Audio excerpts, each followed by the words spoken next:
Police One, and this is Roll Call Reality Training. Well, today we're going to go to New Jersey, Haddon Township, where an individual, Edmund Brown Jr., is being stopped for a traffic violation. Now, I want you to watch what happens as our officer is trying to find some identification. The driver claims to have no ID.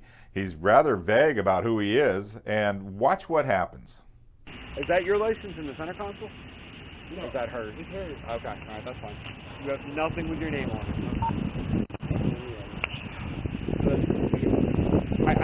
I can't just let you go. I can't go, okay, nothing comes back, see you later. Do me a favor, shut the car off. While I figure this out, okay?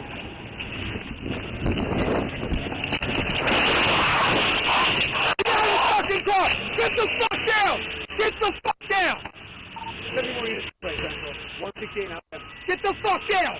Get the fuck down! Get the fuck, hands where I can see him! Hands where I can fucking see him! Hands where I can see him! No, on the ground, on the fucking ground! Get the fuck on the ground! Get the fuck on the ground!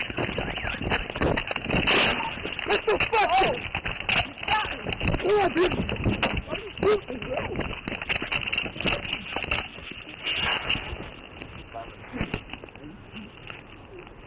Get the fuck in! No!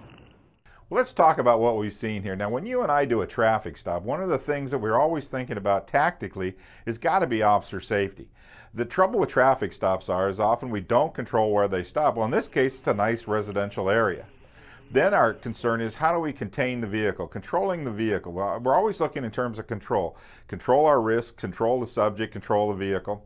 In this case, he allows the guy to continue to sit in his vehicle. Now, many jurisdictions, including where I worked, we bring a driver back with us, separate them from the occupants of the vehicle, bring them back to what we call our office on the side of the road. Some agencies prefer to leave the subject in the vehicle and go back and work in their vehicle or work on the side of the road. I don't know what your policies and procedures are, and since this is broadcast throughout the United States, we want to make sure that you think about what are the techniques, tactics, and the various procedures you've been taught regarding making your traffic stop safer. Now, when the subject initiates driving away, we see the officer leap up into the cab. I don't recommend it, but one of the things in talking to officers about this particular video is that it's almost our instinctive response. Well, sometimes our instincts are really good and sometimes they're really bad. In this case, don't jump up, don't reach in. Now, of course, this causes the subject to crash. The next thing we know, we see the officer doing a lot of taboo words, okay? And this is something that was very dramatic in the video. And I guess it's time we talk about where does vulgarity come from? As a manager, for instance, or a supervisor, you deal with complaints from the public, from your officers or deputies using vulgarity from time to time. Well, the one common thing we find in vulgarity that's not inappropriate is the stress vulgarity or taboo words.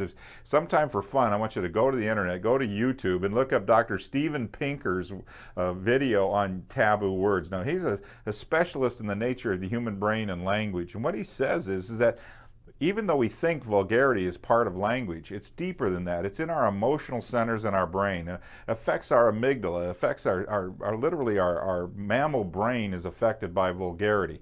And it's universal in human language.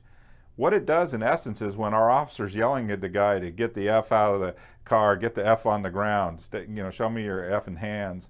What he's telling the guy is, I'm really upset. I'm really scared. I'm really angry. And that is perceived in the receiver's brain as emotion as well.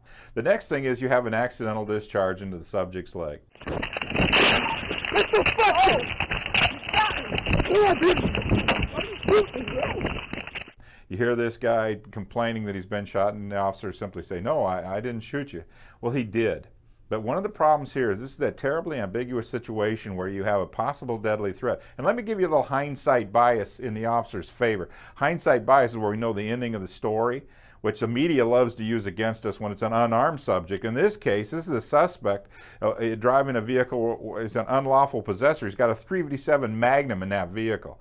So he's not some unarmed guy, and obviously he knew he was going back. He's on parole, so he's obviously knows he's in serious trouble. That officer gets in the cab of that truck. But what we have here is a situation, guy exits the vehicle, fails to comply to commands. You have resistance. The officer transitions from an armed position to an where he holsters them, go to, again, hands-on control, but not before he has an accidental discharge into the subject. But what the officer does well now, he gets control of the subject, gets him cuffed, backup arrives, and they do a great job. Listen to the communication between the backup officers and our primary officer. Get your kid out. You got it? You calling the 56? Yeah, immediately. These guys are here, right here. Medics are, the EMTs are coming over. Alright. Where your car is? Yeah. Is everything on tape? Yeah. Should be. Okay, good. Should be. Okay. Okay, they initiate first aid, they get paramedics on the scene to work on him, and they make sure, is your microphone on, you're recording it, good, good, good. This is important because we want to make sure that we are transparent in our actions, our decisions. What we maybe need to do a better job is teaching the public how all human beings under stress, we're going to swear at people. It's very hard to deal with an ambiguous situation of a subject, is he armed, is he not armed, until it's over with. And again, the media always has the advantage of hindsight bias, which we don't have. I've given you today by telling you the answer. The suspect had a .357 in that car.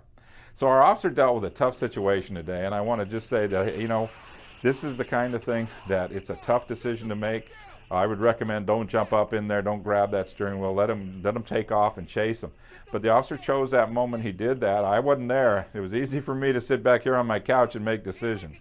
But think about it, learn from this example. The officer did a great job in follow-up, did a great job in controlling the subject, actually, in his techniques. And this is the kind of thing that's great. Sit down with your squad, talk about how you'd handle this situation.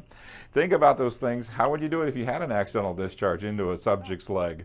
What are you going to do? How would you respond? The officer calms down, does a great job, gloves up, universal precautions, all that.